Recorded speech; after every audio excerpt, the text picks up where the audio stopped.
Hey, everybody, this is Kenny. Welcome back to another edition of the Leading from the Middle podcast. This is a podcast for middle managers who want to develop themselves, develop their teams, and improve their results. I got the pleasure of talking to quite the inspirational leader today. So, transformational sales leader, customer success sales leader at Microsoft, and author of Love Your Team, a survival guide for sales managers in a hybrid world. Helen Fanucci joined me today, and folks, I want to tell you that book is a must-have for you. Any leader out there, any leader hearing my voice, it is a must-have.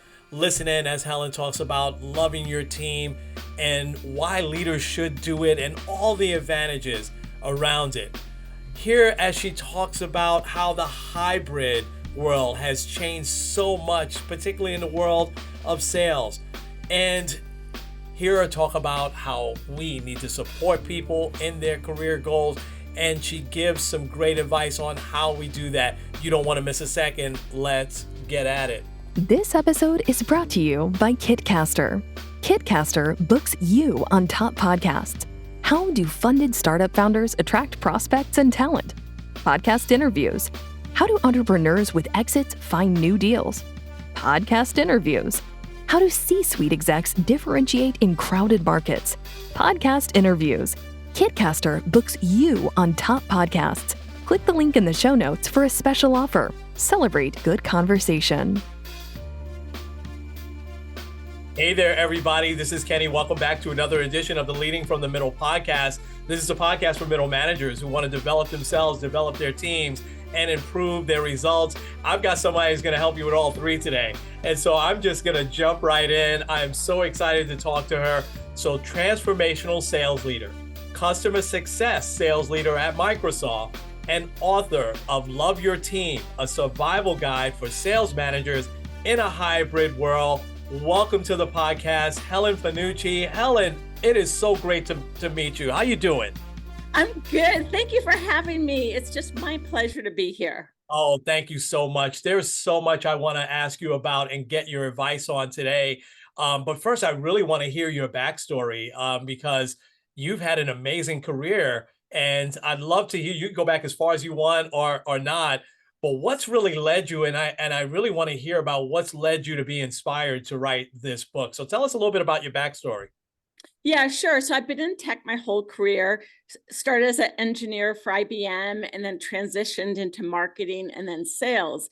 And when I took over as my first sales leadership role, I thought my job was to tell my team how to do their job. And I quickly learned that they had way better ideas than I did. And so my role was really to set performance-based outcomes or objectives, what their goals were.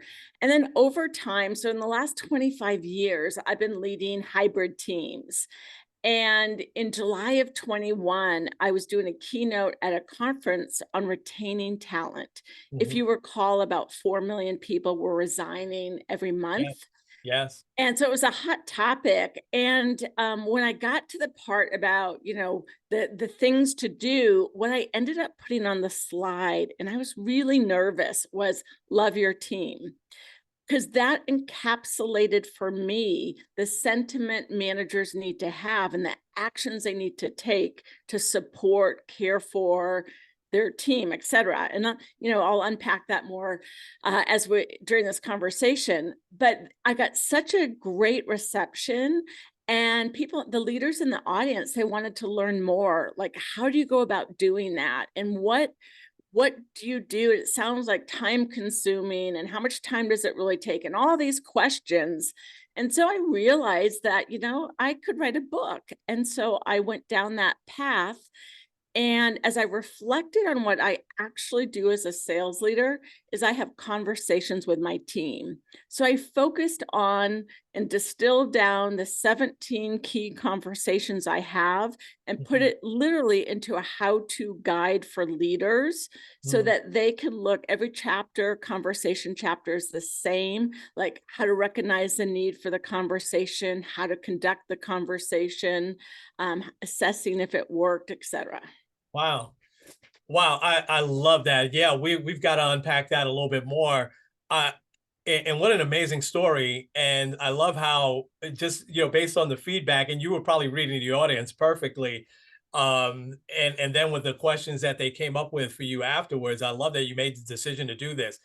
Um, so I want to ask this first though, why do a lot of leaders shy away from the word love and loving your team? What in your opinion, what are some things that leaders need to get past so that they can get to that place of really loving and taking care of their team? Yeah, so I think it's a third rail kind of word because uh people in business have been so conditioned to be really careful about what they say or how they interact. And so I appreciate that. And there's good reason for that. So if we set aside the word love, because that's what was authentic to me, and I see that as an action, not as an emotion, but let's talk about what that really means. So it's super clear to me that as a result of the pandemic, expectations have shifted of employees. And they want to be known as whole people, not just people who come to work and then have their personal life at home. They want flexibility on how and where they work. Mhm. They may have children that they need to drop off at 8 a.m. so they don't want to have any meetings at 8 a.m. All these sorts of things. And so it's so important for leaders to understand what matters to their team members and how they can help achieve it. So, for example, I had, some sellers that wanted to be managers. So I did things, I let them shadow me. I had them step in and do forecast calls when I was on vacation and various things like that. Or maybe they just want the flexibility to just focus and do a great job. They're not ready to move on to the next thing. So Mhm. everyone has different ambitions. And it's important for leaders to understand and know what they are and figure out how to help support their goals on their terms. And by the way, this is the same thing that we expect our sellers to do with customers. Yes. Customers want what they want, and they Yes. want it on their terms, and sellers have to be able to do that. Yeah. And so I think it's super relevant right now. And there's very specific things managers can do, but that's one example. And you end up building a team that feels supported and delivers results. And the manager's job also is to reduce sales friction, to Mhm. remove obstacles, to use their positional power to help get to senior level leaders or things like that. And that's how you actually amplify your results, is by amplifying the team's results. Yes. Absolutely. I love that. And Helen, you're really highlighting the changing workforce, right? Especially the last couple of years. But I would say I love that you said, I didn't mean to change in mid-sentence like that, but I love that you said that for 25 years you've had conversations with your people. So you're a little bit ahead of the game there because there's a lot of leaders that I come across that are struggling with that even today. But you're really capturing the changing workforce, right? It's no longer that I got, outside Kenny over there and this is work Kenny over here. It's a combination now and it just makes great common sense. Um what are there any pitfalls to have you seen leaders that maybe go a little bit overboard? Are there any pitfalls to this, loving your team and taking care of your team? Yeah, so interestingly, I just this week I was reading an article in the Puget Sound Business Journal about manager burnout, that 43% of managers are getting burnt out because they're expected to understand the needs of their team members, like their understand their family considerations, mental health considerations, things like that, and they just want to do their job. But what I would say to that is their job. That is part of their job. Yes. And and so, because you know, employees can't be their best and show up for work if they have stuff going on, if they have health issues or what have you. And so it's important to understand that and have empathy and respect for that, but also to develop a system of how you're going to interact with your employees. So let me give you a for instance. So I have a very deliberate way. In fact, the first section of the conversation chapters are called conversations of connection. Mhm. How are you going to build trust and get to know your team? So the first conversation is, how do you introduce yourself to your team? You're a new manager taking over a new team, or you've been an experienced manager taking over a new team. And what you need to do is think about what they need to know about you, what your leadership principles are, and what they can expect from you. And then I have a system where I meet with my team members for 30 minutes every 2 weeks, Mhm. sometimes more frequently, sometimes less. I set Mhm. up outcome-based performance expectations. They set the agenda for the meeting. They bring to me, an update on what they're doing or where they need help. And if I have performance concerns, I highlight that. My whole system that I outline in the book is 15% of a manager's time based on a 40-hour work week. And Mhm. so I think Mhm. that if you have a system of checkpointing, tracking, clarity, Mhm. rather than sort of shooting from the hip or being accustomed to walking around a bullpen and then you need to intervene, you've got Mhm. to be more deliberate. And so I would say a pitfall is perhaps managers aren't accustomed to thinking in a structured way and having a system. And it's my desire and hope that my book can be helpful and give them a few ideas that might help them get over this hybrid work hurdle or whatever they've been accustomed to in the past that, Yes. gosh, is no longer present. Oh, wow. Wow. Wow, you just gave a lot there. I want to stay with the hybrid now and ask you about that, and then I really want to give you time and space to just give us a really good overview of the book. And but how has a hybrid workplace changed, particularly in the world of sales? But how is it just even in general? Has a hybrid workspace changed the way leaders should be leading every day? Yeah, so one of the things that is often thought about is, let's say you have an opening on your team and you want to hire somebody new. Well, do you need to hire them near the customer's headquarters? Mhm. Well, the customers aren't in their offices either. So I have found that time zone is more important than specific location. The other thing is focusing on top talent, because top talent can leave you without moving. I like to say they can, you know, uh, walk out the door without taking a single step, because every company on the planet is a potential competitor for your top talent. Mhm. It's ante into the game, in my opinion, for companies to offer flexibility. And I think sellers have had flexibility for years because they used to drive around or do various things. So you've got to think differently about retaining top talent and making sure you're supporting them. And the other thing is really focus on clarity of objectives and holding people accountable to those objectives. And I have soft objectives like, um, increasing the relationships with executives in your company. And Mhm. then there's obviously harder financial objective, like 3x pipeline coverage and making your quota. But if you Mhm. don't address performance as it comes along, then you can't retain top talent if if you don't address your underperformers. And I've seen managers get to the end of their rope and they just want that person to leave, but they Mhm. haven't really given that person the opportunity to understand where their gaps are, to Mhm. coach them. And again, some managers might feel like this is a burden.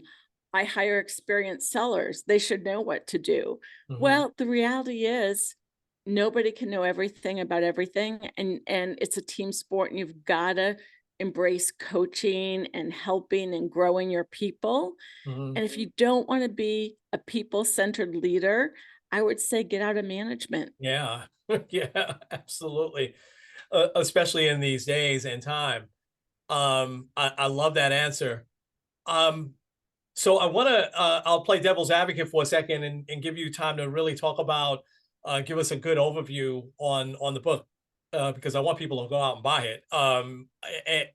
So, Helen, I barely even like my team. I mean, I don't even like being around them that much. Why would I get this book that's telling me to love my team? Well, it has pragmatic guidance and approaches, how to's for creating performance based expectations, a system for tracking whether your team is on track, and then addressing underperformers. So, maybe that is, so I think that that's a relevant skill for every leader and manager. That's again like Absolutely. ante into the game.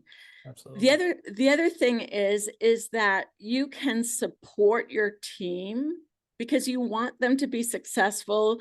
They need to make their quota, or you risk not making your own quota. And there's pragmatic examples. Like, for example, when I have a seller that is doing a really important customer presentation, and by the way, I expect my sellers to do their whole job. I don't step in for them to do an important executive presentation for them. I expect them to do it. What I'll do, if we're on video, I will, of course, introduce myself as a senior leader in the room, so to speak, on video. And then I'll turn off my video. I will take notes and action items. I want my seller to be present. I want them to be able to focus on the conversation. It also gives me the opportunity to debrief and coach my seller in the moment. Like, did we achieve our objectives in that call? How did they do? So there's those kinds of things that I think are practical tips that might be useful. Then the cost of losing a top talent. If Oh, you have a top talent and they don't feel supported and they leave your team, you have 3/4 of a year of quota attainment at risk. And a manager cannot make their quota and deliver results without retaining top talent. wow. Those are obviously phenomenal reasons, and also the having the step-by-step guide and advice for leaders out there. Um, you also talk about, as part, I'm sure, as part of the book, about how you support people in their career goals, and what's a couple of practical steps where you can zero in on, because sometimes I found in the past I might have someone on my team that they might have a career goal of this, but I might recognize, that might not be the long-term role for them. Maybe it's this. What are a couple of practical steps on supporting people and getting them into the right career goals? Yeah, so I don't presume to know better than the individual what their right career path is. Hmm. So I've had individuals on my team that had the ambition. In fact, one was working for me out of India, and he wanted to come and work in the US. So I was able to help him navigate to a role in the US. Of course, Hmm. he had to apply, he had to do the interviews, he had to represent himself in the interviews, but I was a reference and resource for him.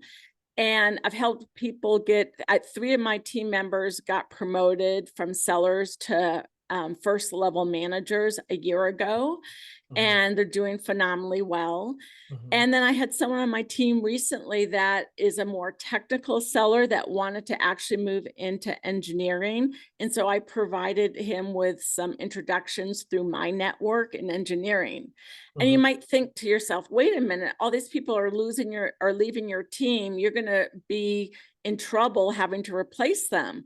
Well, if you are a developer of people and helping them with their career, you become an attractor of top talent, Hmm. and you also end up being somebody that they want to work for again. And Hmm. you never know, where people's careers are going to lead each of us. And so um, I am a firm believer of supporting the team on their terms and having the confidence to know I can find top talent and replace them. And I have kind of a deliberate approach to making sure I keep a pipeline of talent in the wings, Yeah. so that if I have an opening, I can, pretty quickly get somebody in role. Yeah, I can picture that you might not have a problem filling that funnel. I think that people are probably waiting, wanting to jump on your team because they're seeing that you're committed to helping people grow in their careers. You mentioned a few really good salespeople that moved into a management role. Um, I found in the past that at times that my top sellers didn't always make great leaders. How do you navigate past that? What's some advice you give for that? Yeah, it's been super interesting to watch.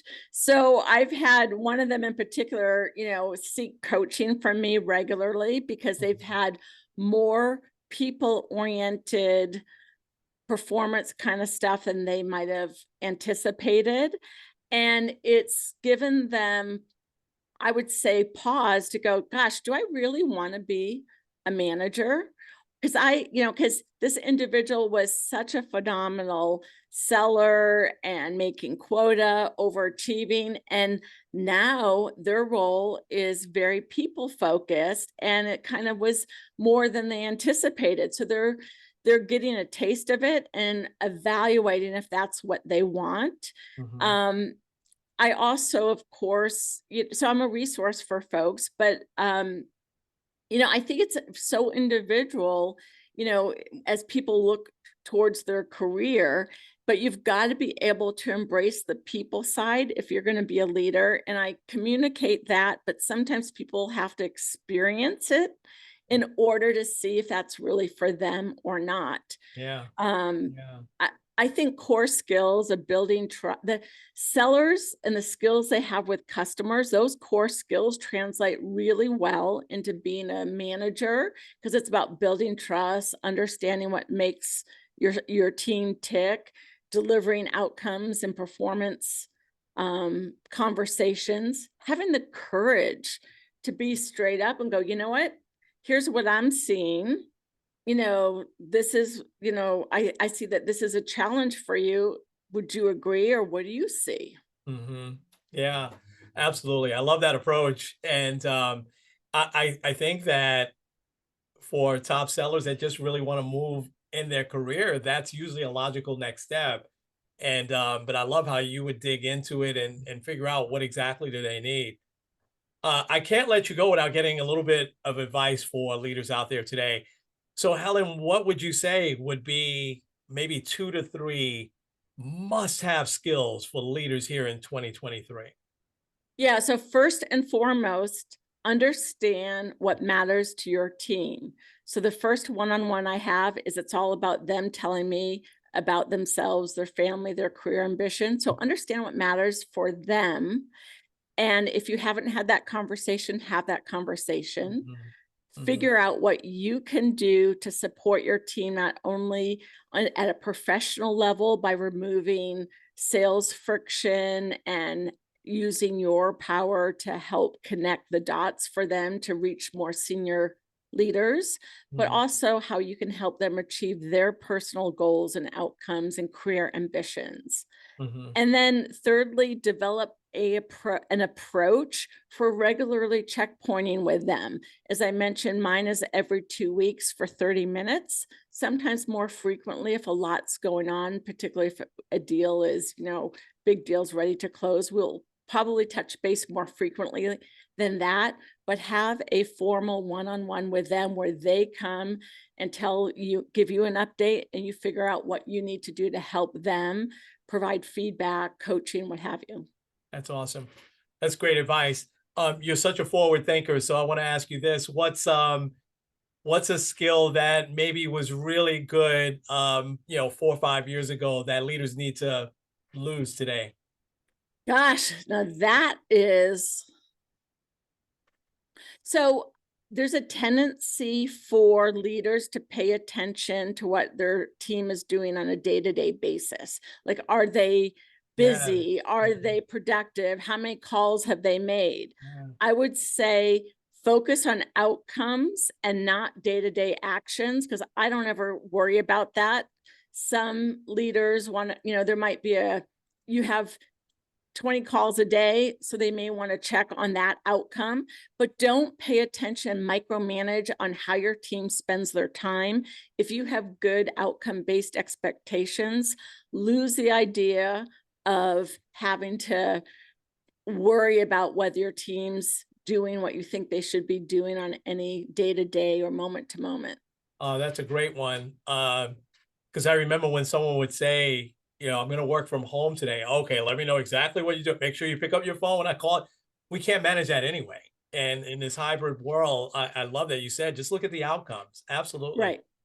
Helen, this has been amazing. You are so inspiring, so forward thinking. And I want people to pick up this book. I have mine on the way. I can't wait to rip it open when it comes. I think it'll be here tomorrow. But I want to take a little bit of time and let you talk about how people can connect with you and get in touch with you and get the book. Sure. So here, I don't know if you can see this, Yes, the book. yes, That's what it looks like. yes. So the book is on Amazon. It's also important in audiobook, wherever you listen to audiobooks.